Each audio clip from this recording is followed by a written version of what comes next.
कभी सोचा है कि अगर वक्त में पीछे जाकर अपनी कोई गलती सुधारने का मौका मिल जाए, या फिर मुस्तकबिल में झांककर ये देख लिया जाए कि आगे क्या होने वाला है?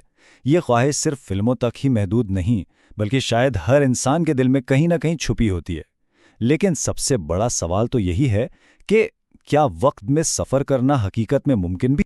अच्छा, तो हमारी ये कहानी शुरू होती है अभी हाल ही में, जून 2024 से। और जगह है यूरोप का दिल, जिनेवा, जहां मशहूर ज़माना सर्न लैब है। लेकिन हम सतह पर नहीं हैं, बल्कि ज़मीन के 100 मीटर नीचे गहराई में हैं। यहाँ इस गहराई में दुनिया के 47 चोटी के फिजिसिस्ट जमा हैं। और ये कोई आम कॉन्फ्रेंस नहीं, ये एक टॉप सीक्रेट मीटिंग है जिसकी भनक भी बाहर की दुनिया को नहीं। एक ऐसी मीटिंग जो शायद इंसानियत का मुस्तकबिल बदल दे। इन बंद दरवाजों के पीछे इतने बड़े बड़े दिमागों में सिर्फ एक ही सवाल गूंज रहा है, क्या हम स्पेस टाइम यानी कायनात की इस चादर को मोड़ सकते हैं? क्या हम हकीकत के उन धागों को इतना खींच सकते हैं कि माजी या मुस्तकबिल में कदम रख सकें? लेकिन ज़रा एक मिनट रुकें। इस जदीद साइंसी खोज के बीचों बीच तारीख के पन्नों से एक ऐसी कदीम कहानी सामने आती है जो फिजिक्स के इन तमाम कवानीन को चैलेंज करती नजर आती है। तो देखें, एक तरफ है साइंस जो साफ साफ कहती है कि भाई थ्योरी में तो शायद ये मुमकिन हो, लेकिन असल में अमली तौर पर ये नामुमकिन है।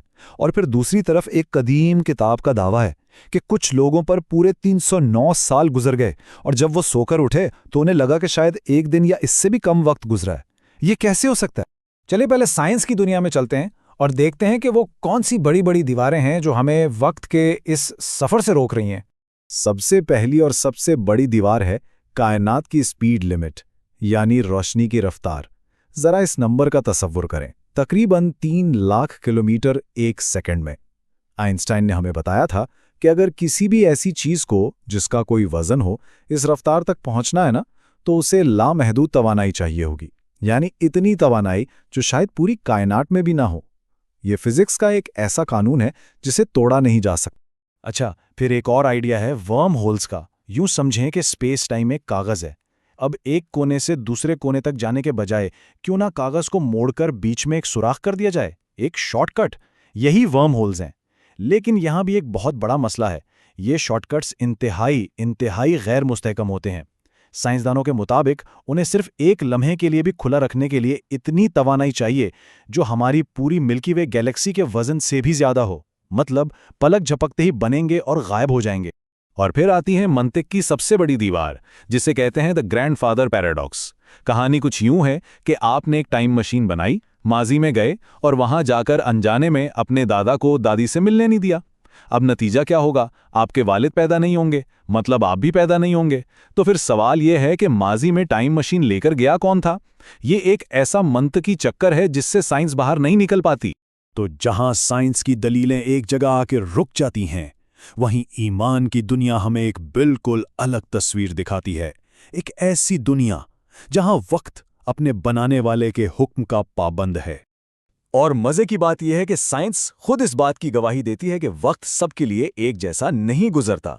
1971 में एक बड़ा दिलचस्प तजर्बा किया गया। 2 इंतहाई हसास एटमी घड़ियों का वक्त बिल्कुल एक जैसा किया गया। एक घड़ी को जमीन पर ही रखा गया और दूसरी को एक बहुत तेज रफ्तार जेट तैयारे में रखकर दुनिया का चक्कर लगवाया गया। और जब वो तैयारा वापस आया ना, तो सब हैरान रह गए। जहाज वाली घड़ी जमीन वाली घड़ी से 1 सेकंड के कुछ मामूली हिस्से पीछे थी, यानी तेज रफ्तारी ने उसके लिए वक्त को थोड़ा सा सुस्त कर दिया था। इसी को आइंस्टाइन की थ्योरी में टाइम डायलेशन कहते हैं। अब ये ख्याल के रफ्तार और कशिश शकल वक्त पर असर डालते हैं, ये तो 20वीं सदी की एक बड़ी दरियाफ्त है। लेकिन ज़रा सोचें, 1400 साल पहले कुरान मजीद में क्या इरशाद हुआ? और बेशक आपके रब के यहाँ एक दिन तुम्हारी गिनती के 1000 साल की मानंद है। ये आयत कितनी गहराई से इस तरफ इशारा कर रही है कि वक्त कोई एक अटल शय नहीं, बल्कि अलग अलग जहानों और हालतों में इसका बहाव बिल्कुल मुख्तलिफ हो सकता है।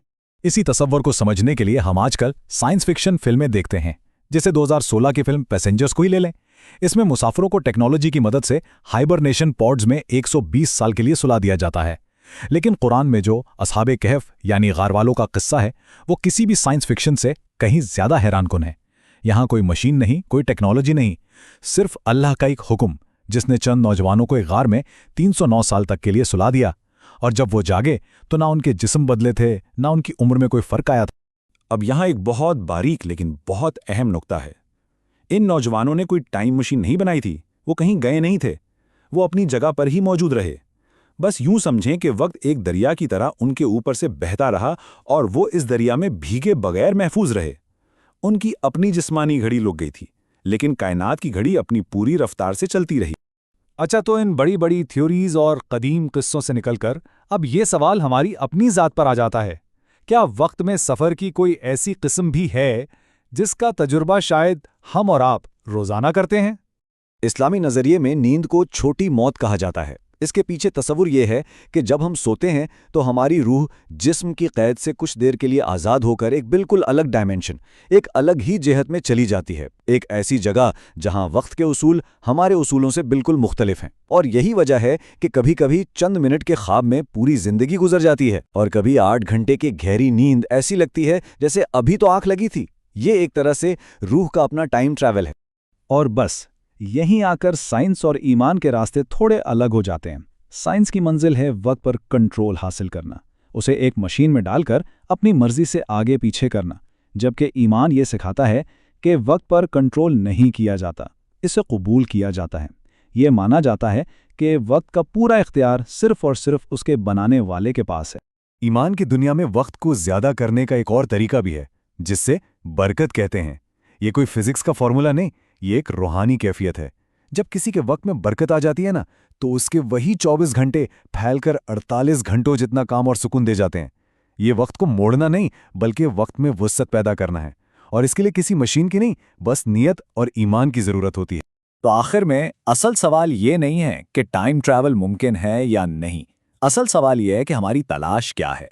क्या हमें एक ऐसी मशीन चाहिए जो हमें माजी के पछतावों और मुस्तकबिल के अंदेशों में कैद कर दे, या फिर हमें अपने आज में, अपने हाल में वो सुकून और बरकत चाहिए जो एक लम्हे को सदियों से ज्यादा कीमती बना दे। शायद वक्त की इस गुत्थी को सुलझाने से पहले अपने वक्त की कदर करना ज्यादा जरूरी है।